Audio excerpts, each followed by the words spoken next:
IELTS, and welcome to this video on IELTS Writing Task 1 for the academic exam. And today we'll speak about describing a map. And maps often come up in IELTS, often in the listening part of the exam and also in the writing part. So today we'll be speaking about the writing part of the exam. And we'll cover the main criteria today. We'll speak about task achievement, lexical resource, that's your vocabulary, your use of grammar and accuracy, and of course coherence and cohesion, which all account for 25% of your mark in writing. And of course that applies to other types of tasks too. If it's a bar chart or a letter or any other task in writing, all the criteria are marked at 25% each. So if we look at band mark 6, let's see what is expected when you write about a map. So you need to address the requirement of the task, present an overview with information, a clear purpose, and you highlight the key points. In terms of lexical resource, use vocabulary to describe directions and positions. GRA, use linking words and the passive form and the correct tense. Coherence and cohesion, use a clear format, the good connectors and the good linkers. So I think this particular page is really useful because you can see exactly what is expected in order to hit at least a band mark 6 and above for the IELTS exam. So let's get cracking and we'll take a look at the map, the two maps as an example for the IELTS writing task 1. So we see two maps below of a town called Allentown in 1998 and 2008. And we also see the statement. So let's read the statement. The diagrams below show the village of Allentown in 1998 and 2008. Summarize the information by selecting and reporting the main features and make comparisons where relevant. Write at least 150 words. So I think that the instructions are crystal clear. You know what you have to do. So let's talk about the structure of your text. So group your information for each map. So firstly, you'll have introduction, 1 to 2 sentences, your overview, the same, 1 to 2 sentences, main body paragraph 1 with the key features, and main body paragraph 2. So let's start with the introduction. The intro should explain what the maps show. So this is how you can write your intro. The two maps illustrate how the village of Allentown changed over a 10-year period from 1998 to 2008. So that's it. It's only one sentence and there's really nothing more to say. There are only two maps and they just compare the town from one year to another. So that's a good template that you can use every time. Don't forget to put in the years because that's very specific to, to the task. Now the overview, in order to achieve band 6 minimum, you must include the overview. So don't forget it. The overview gives general information about the changes and development that occurred from one year to the other. So let's take a look at what those changes are. So if we look at Allentown, we can see that there were many changes. The road is still there, the main road, and the hospital is still there.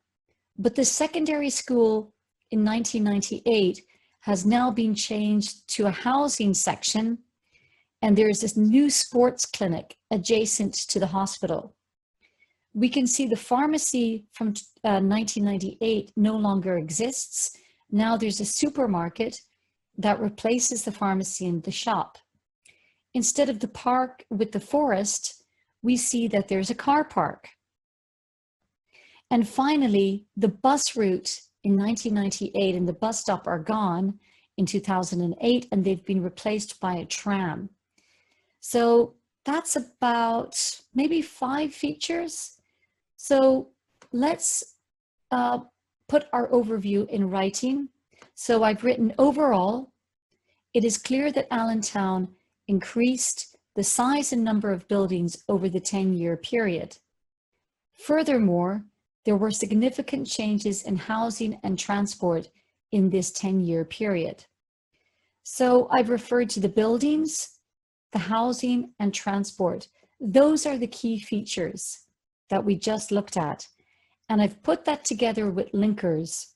Overall, it is clear, and furthermore. So those are the good linkers that you can use. And again, useful template to use. So again, for the main body paragraphs, we're looking at the key features. So what stayed the same? What changed? What got bigger? What got smaller? And what was added or removed? So those are really the 5 points that you should be able to answer and focus on when you're comparing 2 maps. So if we look, the hospital appears, yeah, the hospital got bigger and the road stayed the same. Did anything get smaller? Not really, but lots of things changed. So the housing was added and the park was removed and the supermarket was added. So as you examine your map, if it's a paper-based test, you can scribble things down.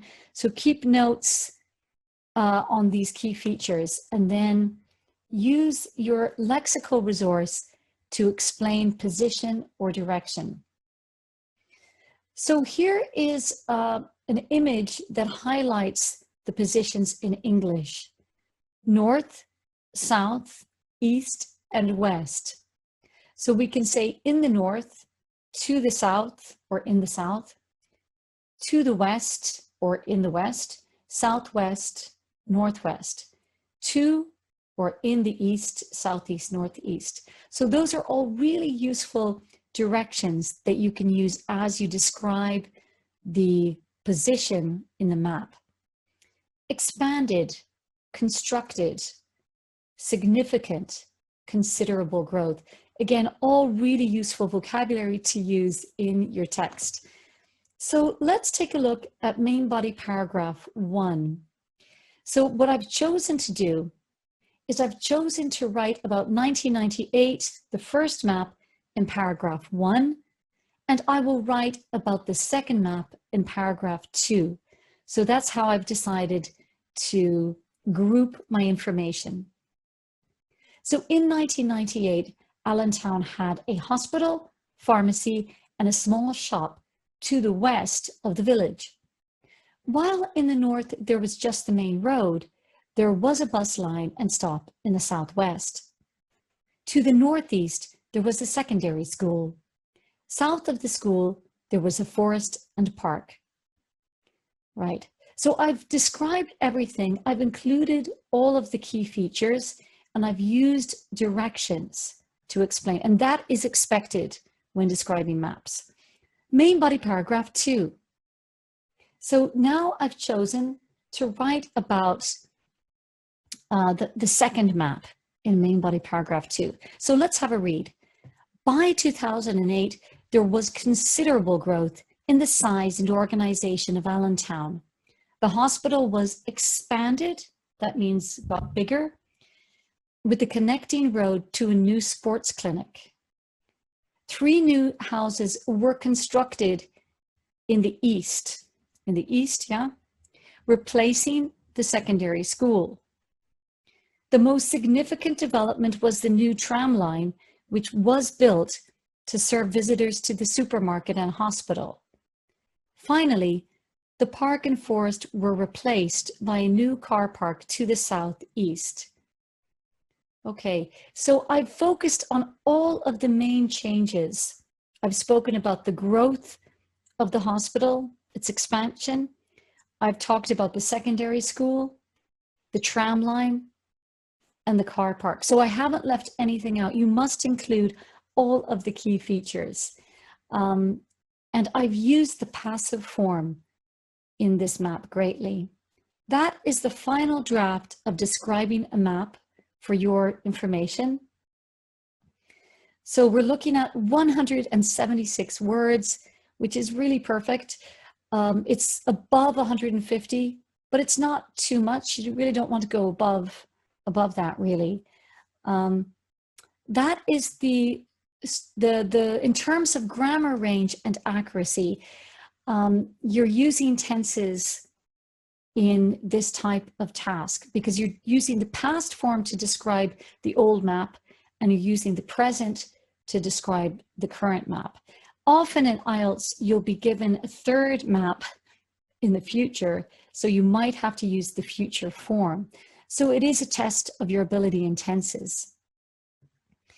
I've also used the passive a lot in this task, and that is very typical in bar charts, maps, line graphs, because we don't know who did what. So we're often using the passive. And the way we form the passive is we use the past form of the verb to be or the present form of the verb to be, and then the verb with the participle form. So the verb with ed. The hospital was expanded. 3 new houses were constructed. Okay, so that's the passive form. Linking words, overall, furthermore. Overall is for your overview, right? That's always used for overview. And then dates to introduce each map. In 1998, by 2008, and finally. In terms of task achievement, make sure you address the requirements of the task. In this case, you were asked to describe the key features and to make comparisons. And that's what we did. Present an overview with a general review of information. Give a clear purpose. Highlight the key points. So highlight all the key features. In terms of coherence and cohesion, just follow the structure. The intro, overview, main body paragraph 1, main body paragraph 2. So that's it, everyone. If you follow the ideas and keep the structure of your writing task, you'll be good to go. Good luck in writing task 1, maps. Bye for now.